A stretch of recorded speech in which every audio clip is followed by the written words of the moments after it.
virologi, reproduksi virus, dauritik, dan lisogenik. Sebelumnya izin perkenalkan diri. Nama saya Niki Oktovianus Pakpahan dari kelas 12 MIPA 6. Yang pertama, siklus litik. Siklus litik dalam virologi merupakan salah satu siklus reproduksi virus selain siklus lisogenik. Siklus litik dianggap sebagai cara reproduksi virus utama karena menyangkut penghancuran sel terhadap inangnya.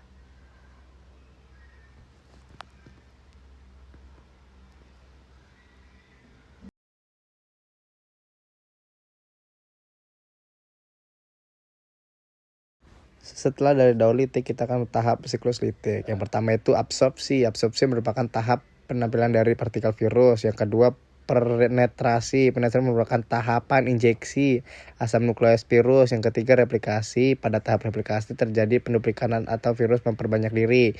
Yang keempat itu perakitan. Pada tahap perakitan, virus akan membentuk tubuh mereka. Pada tahap ini, kapsid yang berbentuk pada tubuh mereka mulai diisi. Yang kelima, lisis yang terjadi pada partikel virus yang telah matang. Setelah ke tahapnya, kita melakukan perbedaan siklus litik dan lisogenik. DNA virus tidak terintegrasi pada siklus litik. Pada tahap lisogenik terjadi integrasi DNA virus ke dalam DNA sel inang. DNA pada daur litik terhidrolisis, sementara DNA inang tidak terhidrolisis. Perbedaan siklus litik, lisik dan lisogenik juga bisa ada beda tahap profag pada siklus litik, sementara siklus lisogenik mengalaminya, dan sisanya dan selebihnya seperti inilah. Nah, dan yang selanjutnya itu adalah cara mencegah mengatasi virus. Yang pertama adalah memaksimalkan sistem imun. Dan yang kedua, vaksin. Yang ketiga itu minum obat antivirus supaya kita tetap kuat. Dan yang keempat, menjalani gaya hidup sehat seperti olahraga dan tidur yang teratur. Dan selanjutnya, siklus lisogenik. Siklus lisogenik merupakan siklus reproduksi virus yang melibatkan integrasi asam nukleat virus ke dalam genom sel inang sehingga menciptakan profag atau profage.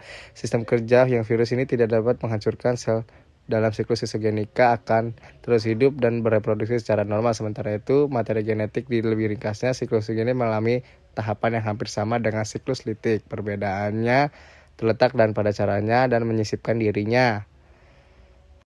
Tahap proses siklus lisogenik, absorpsi dan penetrasi. Pada tahap absorpsi dan penetrasi, virus akan menempel dan permukaan sel. Yang kedua, penggabungan DNA virus masuk ke dalam tubuh bakteri dan terjadi penggabungan antara DNA bakteri dan DNA virus. Dan ketiga, tahap pembelahan.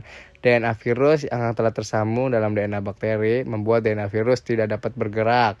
Keadaan tersebut dengan profag. Dan yang keempat itu ada tahap sintesis. Pada kondisi lingkungan tertentu, profag menjadi aktif. Profag bisa saja memisahkan diri dengan DNA bakteri. Yang kelima itu tahap perakitan.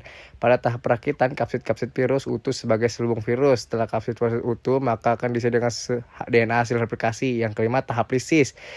Pada tahap ini, dinding bakteri akan pecah dan virus akan berhamburan keluar, kemudian akan menyerang bakteri lain. Nah, cukup sekian dari presentasi saya. Kurang lebihnya mohon maaf. Semoga ilmu ini bermanfaat. Terima kasih semuanya.